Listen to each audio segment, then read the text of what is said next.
Now for something yet again completely different. In this video or video series, we are going to make beer. To make this, we are going to use these ingredients.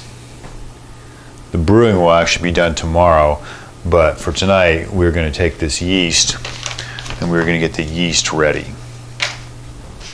I'm sure there's a million videos on YouTube about this, so now there will be 1,000,001. This is the yeast that's actually going to make all the magic happen, but we're going to do a yeast starter. And what a yeast starter does is it kind of gets the yeast a head start, so when we pitch it in the beer tomorrow, pitch it into the wort, it'll have had some chance to almost pre-ferment, so it'll have a little extra head start. So to do that, we're going to take, this is an Erlenmeyer flask. We've added water, about 650 milliliters. And we are going to boil that. So one element in brewing that's pretty important is sanitizing everything. So we use this sanitizer. We need to sanitize this flask. You'll learn more about that later, but for right now, we need to sanitize it. It's not super critical how much you use, but usually a couple drops of this you can meter it out. So we'll put a little bit in there.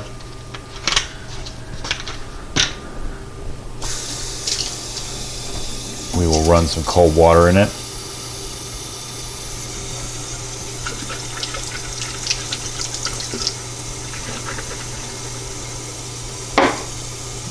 We'll utilize this stopper in a minute, so we need to sanitize it also.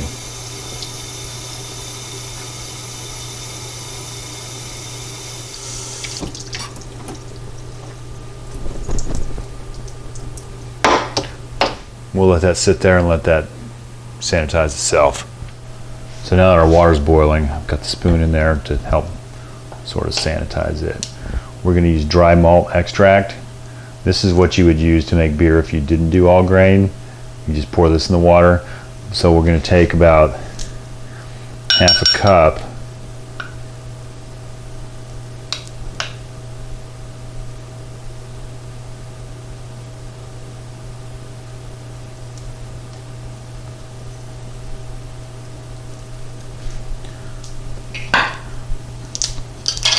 I put this in the jar because it comes in a bag and it gets moisture in it and clumps up.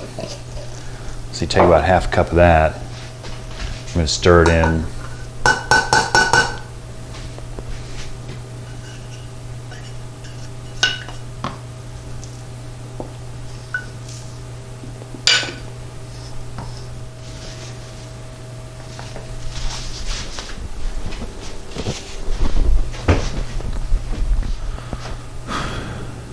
I've turned this down and we'll let this just kind of simmer for about 15 minutes.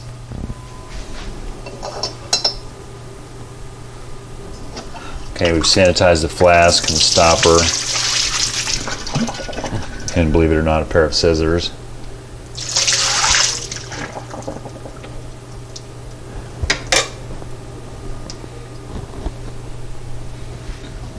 Don't let the foam worry you. Apparently that's okay. So that's boiled for about 15 minutes.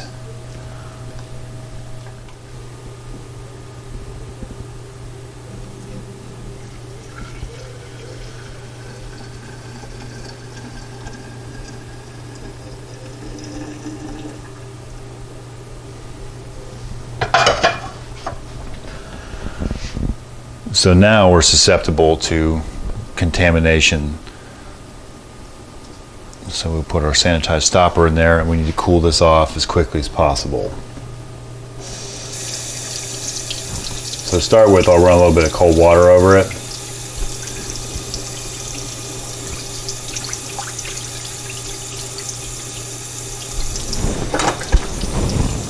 Then we will ice it down.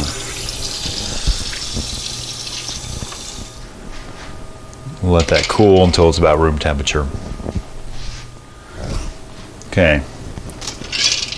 So this is sat in here and it's cool, room temperature, whatever.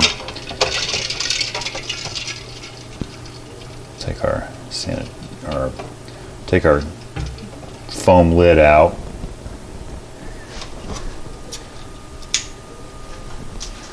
Now we take our packet of yeast and our scissors that we sanitized. I'm not sure this is all necessary, but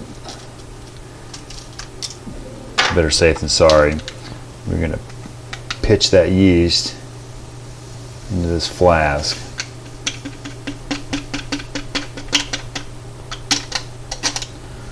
The idea at this point is everything's susceptible to getting contaminated, fungus, bad stuff. Now we shake it up.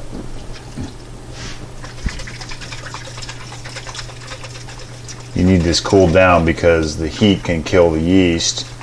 So essentially what we've done is we have taken sugar water, incorporated it, sanitized it. Now this yeast will start its whole eating process. So this pretty much gives it a head start. So this thing will sit overnight and do its thing, and then when we brew tomorrow, it'll be ready to go and it'll have a head start on its fermentation process. We'll let this sit here on the counter overnight. Obviously the lights are on for filming, but you want to keep it dark and shake it occasionally. That incorporates oxygen into it, which gives the yeast something to live on.